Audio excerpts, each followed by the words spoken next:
The Tomlinson model. Differentiation is modifying and making adjustments necessary for each individual student. Sometimes one student might need it for math, but they might not need it for reading. So you can differentiate varying on topic, subject, and concept.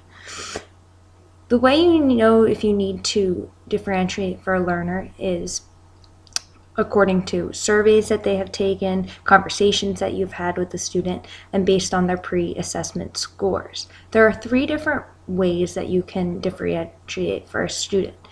First is learning profile, which is the way that the student learns. If they like to take in material visually, they like to see pictures of things, if they like to listen to lectures, or if they're more of a hands-on learner. Another way is interest. Is based on the way that things that the student have interest in. If they really like playing sports or they really like cooking, you can have them learn information that they find interesting.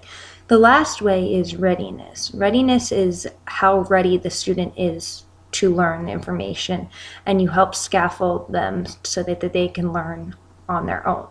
Each method has 3 different ways: content, process, and product. First, I'm going to describe the learning profile.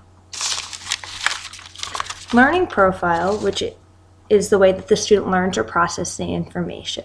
By content, the information is the way that it's presented to the student, and it can be presented to students in various ways to make sure that all students learn the information.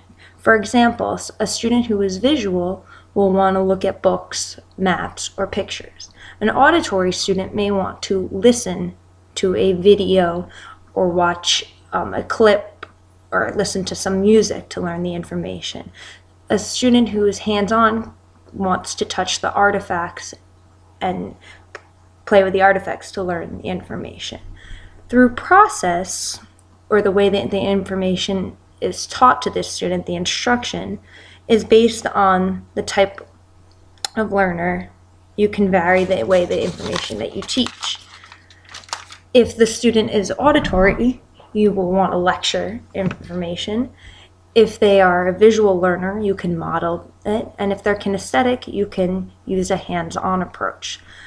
Finally, for content, or for process, the way you're going to assess what they are learning, you want to make sure that all students have the same understanding of the same concept, but you can do this through different ways. One student might like to take a test, another might want to make a PowerPoint or poster to show the information that they learn, or another student might want to give an oral presentation. All ways show that they learn the same concept. You're not changing the concept that they learned or the skill. You're just changing the way that they are presenting the information that they learned. The next way of learning is through interest. And all students, through content, all students learn the same concept but have choice about exactly what they want to learn. For example, if you're giving an autobiography project, you can let the student choose who they are learning about or who they are researching. Through the process, you can use an instructional model that allows students to research the topic. For example, you may want to use centers or eye searches to get the student to learn about the person who they chose for their autobiography. For product, the student has a choice about how they want to present the information that they learned again. This can be done through a book report, this could be done through a poster, they could dress up as the person and give a speech as if they were the person. The last 3 ways to differentiate is through readiness. First, through content.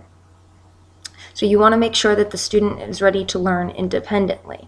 So you could get student level texts that are at the appropriate level, their reading level, so that they can read the information alone or need very little help. When you do this, you want to make sure that you know your students' reading levels and that you find appropriate material for them.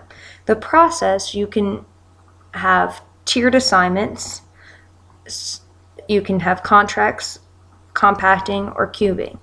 each assignment you want to make sure is at the appropriate level for their readiness. So if you're using a tiered assignment, you want to make sure that it is appropriate for them. This is for readiness is especially useful for students who are your higher students, because you can give them contracts or compact learning so that you can make sure that they are not learning things that they already know. And last, for product for readiness, you can give students differentiated tests. So each student might not be taking the same test, but they're still showing that they learned the same material. You can also give the students different levels of support on the test. Some students may require extra time, some may need larger font, they may need pictures, they may need somebody to read the directions out loud to them. Those are the 9 different ways that you can differentiate for your students to make sure that they are learning the material. And as I said before, that differentiation is not just for your lower students. It could be used for all of your students, your middle students, and your high students. Differentiated instruction is useful to make sure that all students are learning at appropriate levels, their readiness, that you're making sure that you're hitting all interests, and that you're hitting all of your learners through visual learners, auditory, and kinesthetic learners.